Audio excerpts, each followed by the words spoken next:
Good afternoon.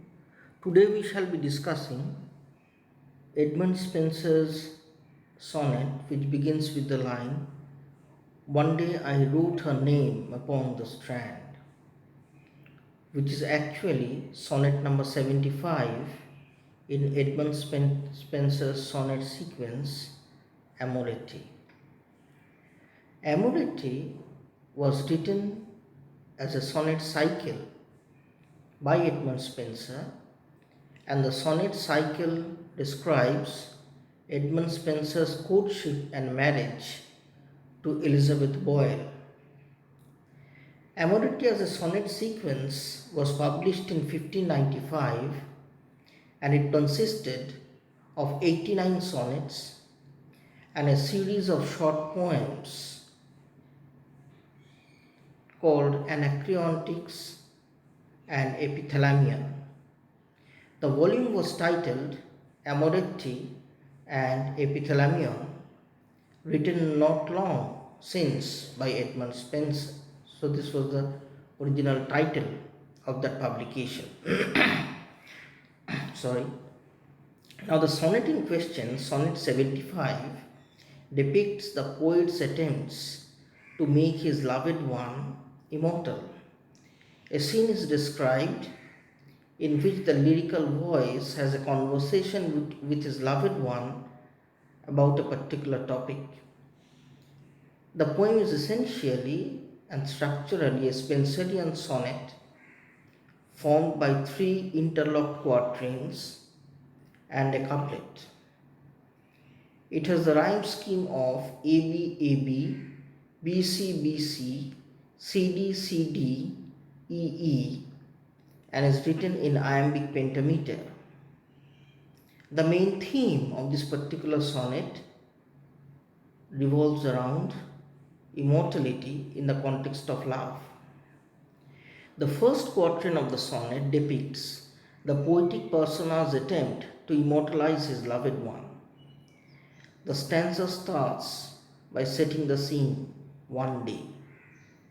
The lyrical voice writes the name of his loved one on the sand of a beach, but the waves wash the writing away. The poet says, "I wrote her name upon the strand, but came the waves and washed it away." The lyrical voice writes the name again in the sand, but as before, the waves wash the name away.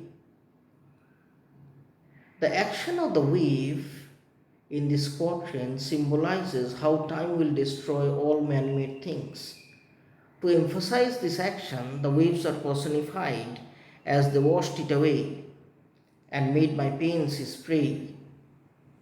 Also noticeable is the way in which the lyrical voice of the poem refers to his own writing as my pains, and how his works as a metaphor, that is his prey, for the relationship that the words have with nature and time. The second quatrain of the poem describes a dialogue that the lyrical voice has with his loved one. The woman reacts to the writing and tells the lyrical voice that his attempts are in vain. She says, "Vain man, saith she, that doest in vain essay immortal things so to immortalize, as mortal things as herself cannot live longer or forever."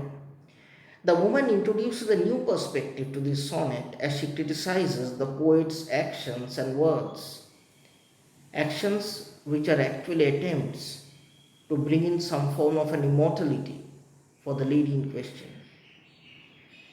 Thus, it is useless, according to her, to write her name because she, as the words in the sands, will eventually disappear. The implication is that time and nature are essentially cruel and destroying man-made things. The third quatrain of this particular sonnet presents the lyrical voice's response to what his beloved has said. In this stanza, there is a volta, as it were, or a turn, and the tone of the sonnet suddenly changes. Up to this moment, both the lyrical voice and his loved one emphasized on the mortal nature of them and their creations. Nevertheless, the lyrical voice now says the opposite in this stanza. It says, or rather, it tells the woman that the baser things will disappear, but she will live on. And the exact lines are, not so, quoth I, let baser things devise to die in dust, but you shall live by fame.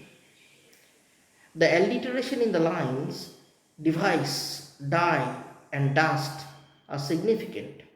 The lyrical voice, a poet, will immortalize his loved one in his poems, and because of that, she will live on forever. The lines are, my verse your virtues rare shall eternize, and in the heavens write your glorious name.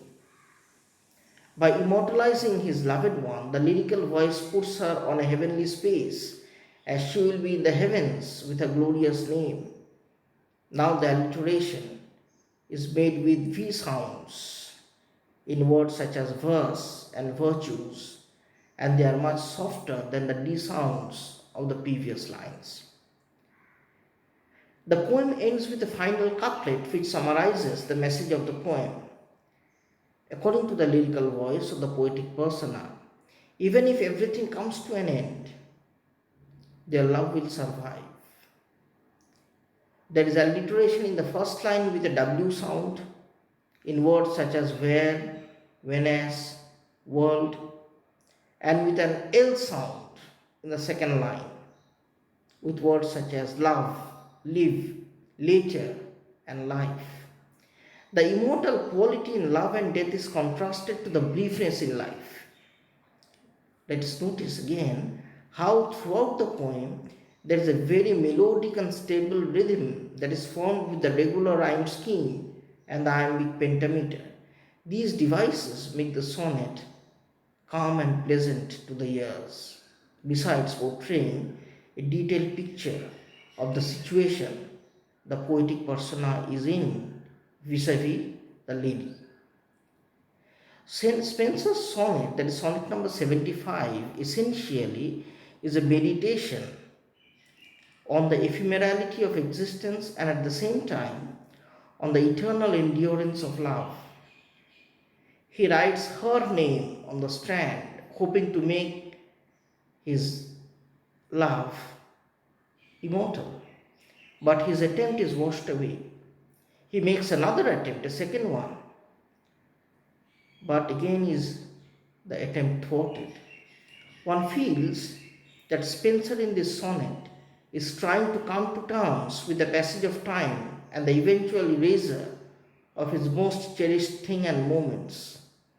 In a resonant way, these attempts at eternalizing his love seems vain, useless, and perhaps represents, in a sense, the struggles we all most likely go through during certain periods in time where we struggle to prolong, if not render something immortal, something which is closer to us or valuable to us. There is a certain desperation and pain in his repeated attempts with the illimitable sea of time, his enemy.